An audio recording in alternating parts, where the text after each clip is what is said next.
Time for an update, everybody. I've got a friend who lives in London, and he keeps sending me these links to articles that talk about softening house prices. Let's put it mildly. I think he's hoping he'd be able to come back and buy himself a house. We'll see how it goes. The first, we're going to read or cover two articles. The second one is much better than the first one. The first one gives us the overview of the news. That they call it the news.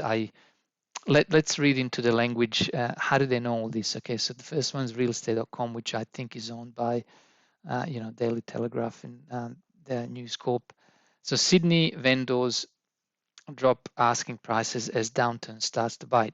Okay, you'll see what I mean. Sydney vendors are asking less for their properties as news of the downturn begins to hit home. News of the downturn? I mean, okay, I suppose everyone's hearing how the prices are pulling back, but I mean, why are they pulling back? All right, let's continue. And auction clearance rates fall for the sixth consecutive week in Australia's most expensive city. Home sellers have responded by dropping their asking price after an 18-month period of mostly upping them.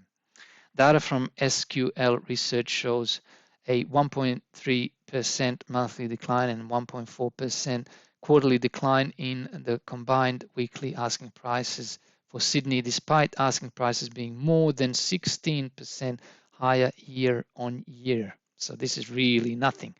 But what did happen is that they've stopped booming, and I suppose that's a big thing. But it doesn't tell us where the future goes yet.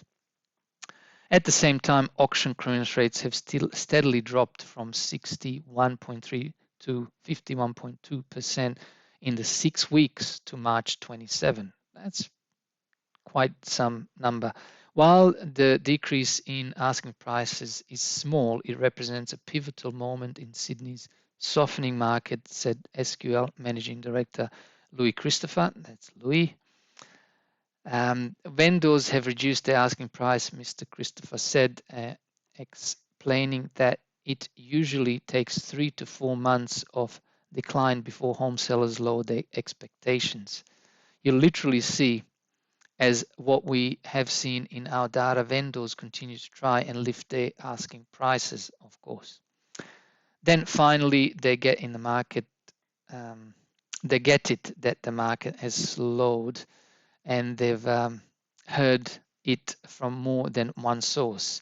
They're not moving their property, and they are finally willing to ask less. He said the data indicated a soft landing for the Sydney market rather than a downturn. Now, what data indicates a soft landing? They never tell us that. That's probably an opinion, not data. Maybe the speed of the drop, but then the property never moves up or down, especially down quickly, anyway, in a hurry. So he said that the data indicated a soft landing. Of course, that would you'd have to say that to just stay mainstream, but nobody knows. Let's be honest. I think there is some evidence coming through that prices are gradually falling, but they are not falling in any major way. I suppose you have to wait a bit longer because, again, houses don't drop as quickly and the interest rates haven't even started going up. But there is a talk about interest rates going up. So, market is anticipating the fallout from that. It's become apparent that since the beginning of the year, vendors are starting to accept the market for what it is, that it has slowed down and they are adjusting accordingly. One more quick sentence from that article before your eyes start watering. So Mr. Christopher continues on to say, at this point in time, there is no panic. There are quite a lot of buyers out there, and it remains to be seen how deep this softening is going to be. Okay, so it's a softening. Of course, so far the data is showing it is a softening. Let's be fair. The change in mood comes after several suburbs recorded mammoth growth in the final 3 months of 2021. Now, this is where the eyes start watering. The hot spotting.com.au report showed house values in Fairlight went up more than $500,000 in 3 months to December, from 2.865 million, so 2.8, more than 2.8 million, to 3.4 million, while values in Bellevue Hill, which is eastern suburbs in Sydney, soared $650,000 from 6.7 million to 7.35 million. For our friends overseas, Australian dollar is about as strong as Swiss franc, or maybe a little bit weaker than a Canadian dollar. These are real dollars. So the average price of a house in Bellevue Hill, eastern suburbs in Sydney, has gone up $650,000 from 6.7 million to 7.35 million. These are probably, average houses. They tend to be a bit bigger there, but I mean, it's a house. And the next article is going to touch on a very good point. Even the Northwest, the suburb of Rouse Hill, Box Hill, and Bella Vista, recorded 31 to 40% annual price growth between them. Here's another good one. While realestate.com.au data shows that values in the inner west suburb of Summerhill have dropped more than 4% in recent months, a recent sale at 41 Spencer Street bucked the trend by smashing a suburb record.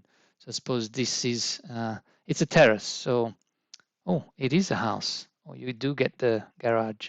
It doesn't look too bad, to be honest. If that is the same property, I think it is. It has to be. It can't be a different property. Okay, let's assume it is, because it has to be. The renovated house sold for $4.28 million after a 6-minute auction with just 2 active bidders. So this house that looks like a renovated terrace house, but it does have the addition on the side there, which is not too bad. The auction went for 6 minutes, 2 active bidders, and bang, it got sold. That's just amazing. All right, I don't want this video to go for too much longer, so I'm going to have to split the other article into the next video because it is a good one. Stay tuned.